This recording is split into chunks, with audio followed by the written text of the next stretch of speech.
Clarkson's farm presenter Jeremy Clarkson has given his opinion on Creative Scotland's decision to pull director Leonie Ray Gasson's funding for what has been described as a cave sex film. Jeremy Clarkson has blasted an organization backed by the Scottish government which awarded funding to a controversial film project. Creative Scotland announced earlier this week that they'd successfully withdrawn support from film director Leonie Ray Gasson and her explicit film.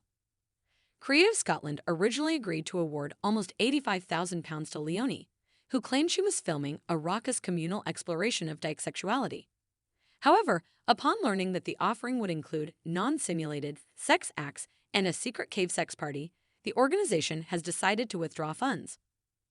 Culture Secretary Angus Robertson recently admitted in Parliament that the funding shouldn't have ever been granted to Leonie's pro-sex work movie. And now former Top Gear presenter Jeremy, 63, has had his say on the funding blunder. In his recent column for The Sun, the Clarkson's farm star admitted he'd been laughing my socks off this week about the artist's situation.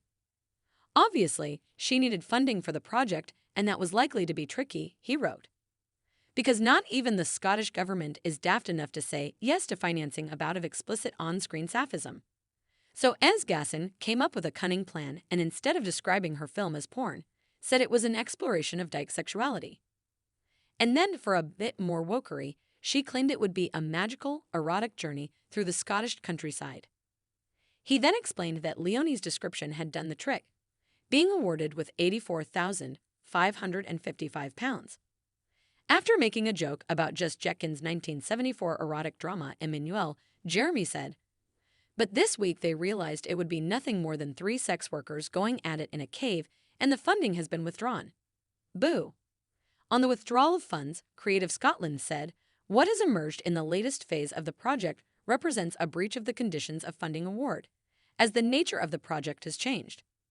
The central role that non-simulated, real, sex acts now play in the project marks a significant change to the nature of the work presented in the original application, which was assessed for funding."